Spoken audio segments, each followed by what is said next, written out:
That's the law of karma. You can't get away with anything. What you do has consequences. Welcome, ladies and gentlemen, back to the show. Today, we are going to talk about relapse. If we're going to talk about recovery, then we need to talk about the topic of relapse, because in some ways, the story of recovery is the story of relapse. Whether it's because you aren't relapsing and your recovery is going well, or because you are relapsing and it is preventing you from deepening your recovery. And relapse is very, very common in recovery. And not only is it common, in some ways, relapsing is to be expected in the journey of recovery. And actually, personally, when I work with people in my program and in my coaching, in some ways, I actually prefer to see them relapsing while we're working together, because of the fact that relapsing and then getting back on track is actually a skill on its own. That learning how to get back on track after you've fallen off the wagon is something that you can strengthen over time. You can get better at it so that in the future, when you do fall off the wagon, you know how to get yourself back into alignment. And I prefer this rather than, if you're working in a community, in a recovery program, or with a coach or a therapist, and you don't have any relapses, in some ways you might get overconfident and you might feel like you've got it all figured out, you've got it all sorted. And then down the line, when you might not have that support network, if you relapse at that stage and you don't have that support, it's much harder to get back on track. So understanding for yourself that if you are relapsing, it's not a sign of failure. It's not a sign that anything is going wrong. In some ways, it is part of the process of learning how to slip up but get back on track. One of the metaphors that I use with a lot of my clients is just like climbing up a mountain. If you're doing trail running or mountain climbing, if you're going up the mountain, there are going to be times where you slip. You start to slide a little bit, you hit a gravelly patch, you might slip a little bit or fall down, but it doesn't mean that you just let yourself roll all the way down the mountain. What you do when you start to slip is you pick yourself back up and start climbing again. You don't give up on the fight just because you had a slip. So that's the same that we can do in our recovery.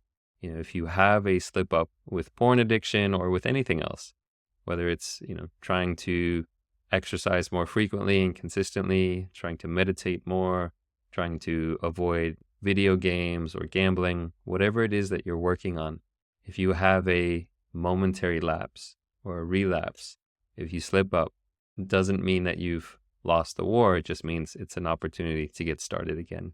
So in this episode today, what I want to talk about in particular is the topic or the concept of the different stages of relapse.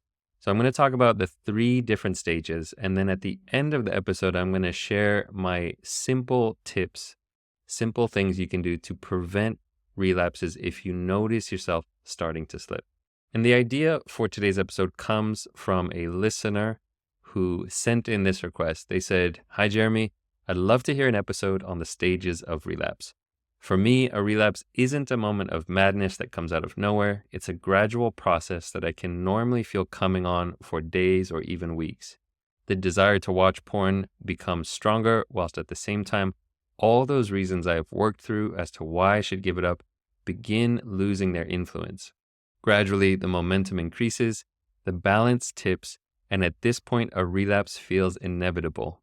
It's then almost a case of letting the relapse happen and dealing with it, as this feels easier than trying to stop the gradual slide, which by now has a huge amount of momentum behind it. I would love to hear your take on it in a podcast and any advice you have for stopping this slide into relapse before it becomes unmanageable." So, why is it important to understand the different stages of relapse? It's important because, contrary to popular belief, a relapse doesn't usually happen suddenly or out of the blue. It's not this, everything's going fine and you're doing totally well, then one thing snaps and then you just find yourself in a hole. Usually there are many warning signs, there are signals, there are red flags along the way. There is this gradual slippage that builds up steam, that builds up momentum.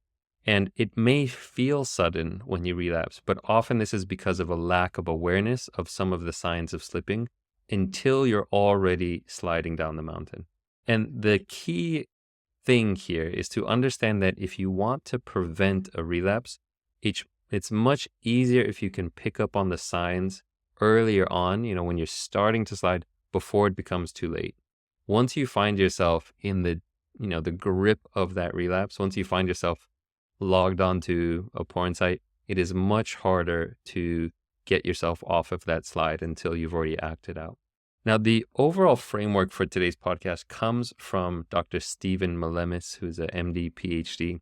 He's a researcher in the field of addiction, also an author of some books, and he describes the 3 stages of relapse. And for him, it's the emotional stage, the mental stage, and then the physical stage. And I'm going to go through his framework. I'm going to go, using this 3-stage framework, but then I'll be adding some of my own thoughts and porn-specific comments on each stage. And I just want to start with one thing that he says. He says the goal of treatment is to help individuals recognize the early warning signs of relapse and to develop coping skills to prevent relapse early in the process when the chances of success are greatest.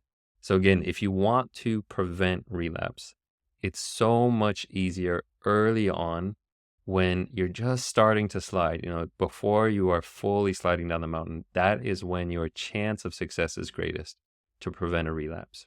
So going through the stages, the very first stage of relapse is the emotional stage. In this stage, Dr. Malemis says people aren't thinking about using or acting out, but their emotional state is setting them up for a relapse down the road. So understanding something that I've talked about many times on this podcast, that addiction is a response strategy to an unfulfilling life, to stress and anxiety, to unmet needs, to trauma. So we need to be looking at this emotional side of our life. What's going on in the depths of our heart and in our mind, in our life? Are we feeling unfulfilled? Are we feeling empty? Are there, big amounts of stress or anxiety in our life that are causing us to want to escape or to reach out to some numbing strategy? So Dr. Malemis describes some of the signs of this emotional stage of relapse. And these are some of the signs you can notice. 1 is bottling up emotions. 2 is isolating.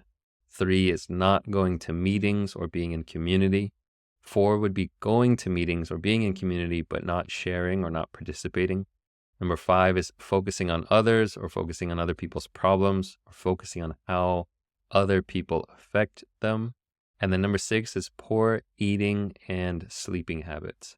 So the common denominator here, what ties this all together, is poor self-care. When you're not taking care of yourself, when you're starting to let your emotions get the better of you. Dr. Malemis says when individuals exhibit poor self-care and live in emotional relapse long enough, eventually they start to feel uncomfortable in their own skin. They begin to feel restless, irritable, and discontent. As their tension builds, they start to think about using just to escape. So this is the inflection point that leads from this transition from the emotional relapse to the mental relapse. When we start living this life that is so out of alignment, is so out of whack that we are looking for an escape, we start to feel so uncomfortable in our own skin, right? We feel irritable, discontented, annoyed, frustrated, depressed. So we start looking for an escape. And you might notice that in yourself, this feeling of compulsively reaching for your phone, for social media, for dating apps, for junk food, anything but being in your own experience. This is the emotional relapse that we start to experience. And again, if we live in that emotional relapse long enough, we start to look for an escape. And that then leads to the mental relapse. This is the second stage of relapse. Dr. Malemis describes the second stage like this. He says, in mental relapse, there's a war going on inside people's minds. Part of them wants to use, but part of them doesn't.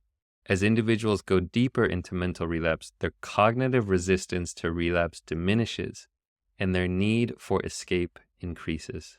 So again, notice there's this tipping point, and this is what also the user who requested this episode talked about, this tipping point where our resistance to the behavior starts to diminish and our need for the escape starts to increase.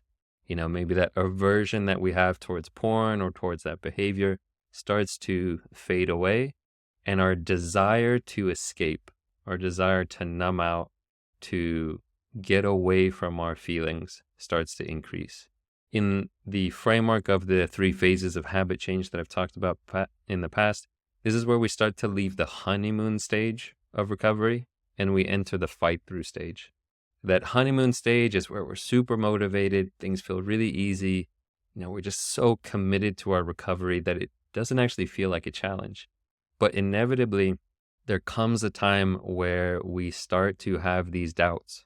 We start to diminish the problem and say it's not that bad. It's okay. What's the problem if I do it once in a while? And that's where we enter the fight through stage. And this is what Dr. Malemis it describes as the mental relapse. So some signs of the mental relapse. Number 1 is craving for drugs or alcohol, or in our case, porn, or whatever the behavior it is, craving for that behavior.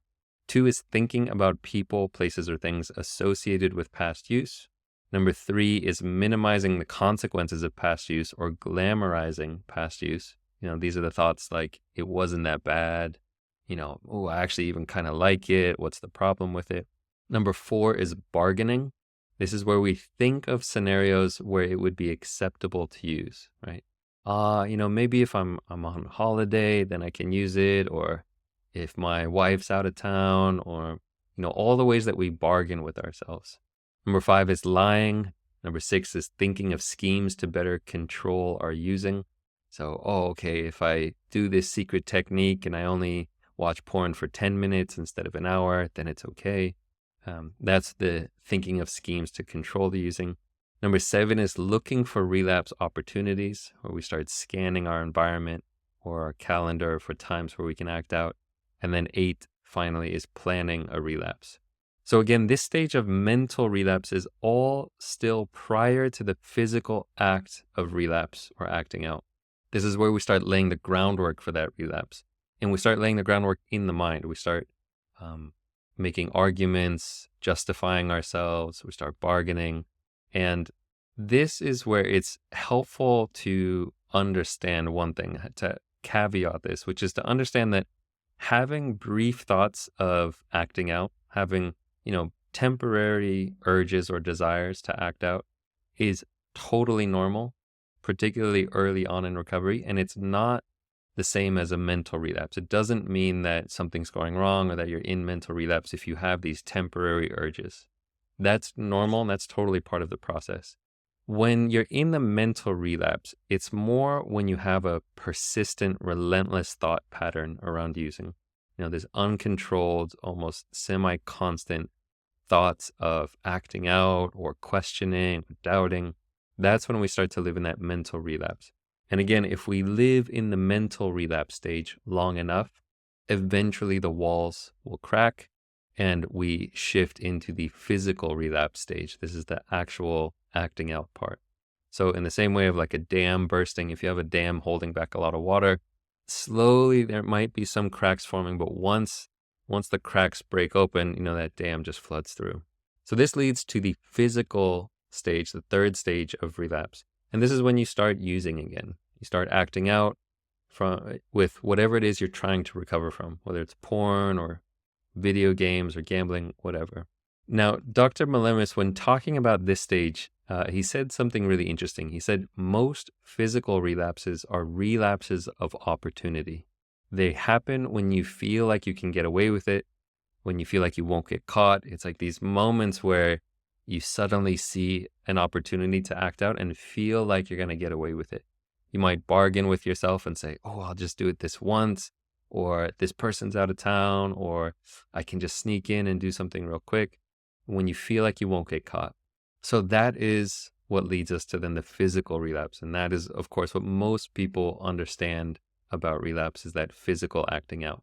In terms of preventing relapse, now standard prevention, standard recovery focuses on this like just say no approach, which is right at the point before the physical relapse.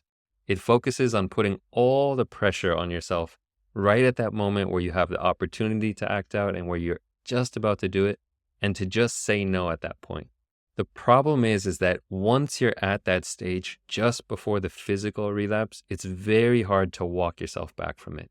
You definitely can. And, part of developing things like your mindfulness practice and learning things like equanimity, these will help with that willpower in those moments where you are tempted. But it's so much easier to walk yourself back if you can catch yourself earlier on in your relapse stage, in the emotional stage or the mental stage. So much more robust recovery focuses on identifying and preventing relapse during those earlier stages where it's much easier to take the exit. So I want to talk about a few of the tips I have for preventing relapse. The first tip I have, and this is very important, is to simply bring more mindful awareness to your life. When you practice mindfulness, what you're doing is cultivating awareness of not just how you're, breathing and breathing in and breathing out, but particularly your emotional state. So emotional awareness, noticing when you are upset, when you're anxious, when you're frustrated, when you're sad, when you're feeling depressed. This is a really important thing to start being aware of, because you can start to notice when you actually need to make some adjustment. A really helpful acronym is the acronym HALT, which stands for hungry, angry, lonely, and tired. And so often just checking in for yourself, like when you are feeling low, is it one of these things? Is it because you haven't eaten enough? Is it because you're angry about something? Are you lonely? Are you feeling the need for connection? Or maybe tired? Maybe you just need to sleep. So that leads me to my second tip for preventing relapse, which is focusing on self-care. So things like sleeping and getting enough quality sleep in your life, getting regular exercise, eating well, being in community, being around supportive people, all the ways that you can support not only your physical wellness and self-care, but also your emotional wellness and self-care, your spiritual wellness. So making sure you're being in community, being supported by good people, connecting with friends, those are all things that you can help. Tip number 3, and this is particularly when it comes to the mental relapse stage, is if you notice that you are starting to bargain, if you are starting to doubt your reasons for quitting porn or whatever it is, to reflect again on why you started. Oftentimes we lose sight of the initial reasons because some of these reasons might be long-term or downstream. They might be, how we want to be as a partner in the future, how we want to show up for our kids, the overall toll it takes on our time and energy. So again, taking time to remember why you wanted to quit in the first place, and then making that commitment to not bargaining, to not minimizing, the use and saying, oh, it's not actually that bad, and to not lying about it. So really just being on the lookout for any of those mental relapse steps. Finally, the last tip I have for preventing relapse, and this is one that I was inspired to bring in today because of a recent conversation with a client. And this, relates to that last part about most physical relapses being the relapses of opportunity. These moments where you feel like you can get away with it or nobody's going to know. And the truth is there are no free lunches. You cannot get away with anything. Not only from other people. I mean, the sad thing is that you think you can hide your behavior from other people and you can't. One of my clients was talking about hiding a relapse from his partner. And I pointed out that his partner very likely knew what was going on. They can read between the lines. They can read your body language. They know when you are hiding things from them. And so just to recognize that even if you think you're being sneaky about it, you're probably not. And people are probably knowing. But even if you can hide it from other people, you can't hide this from yourself. That is the most important thing to remember, is that that's the law of karma. You can't get away with anything. What you do has consequences. The thoughts that you think and where you place your attention, it has effects. It has consequences. That's what karma is. It's that law of cause and effect. And we know this now with neuroplasticity. I mean, there's so many quotes that I love. Neurons that fire together wire together. The more frequently you use these neural pathways of lust or acting out, the stronger those pathways become. This is related to another quote that I love, that what you frequently think about and ponder upon becomes the inclination of the mind. So again, you're just throwing fuel on the fire when you act out in this way. Can't hide it from anyone. So I wanted to dive in and just explore these 3 stages of relapse because I know that it is helpful to understand, because if you can catch yourself in the earlier stages, when you're starting to slip, it is so much easier to walk yourself back and to get back on the path of recovery. So that's it for today. I hope you have enjoyed this episode on the 3 stages of relapse. If you would like to request an episode, as this listener did today, feel free to send me a message. You can go to my website, jeremylipkowitz.com, and find the contact button there, or send me a message on Instagram or anywhere else and request an episode. I would love to hear from you. So that's it for today. Signing off from Bangkok. I'm heading off to go play paddle in the heat. I'll catch you guys on the next episode.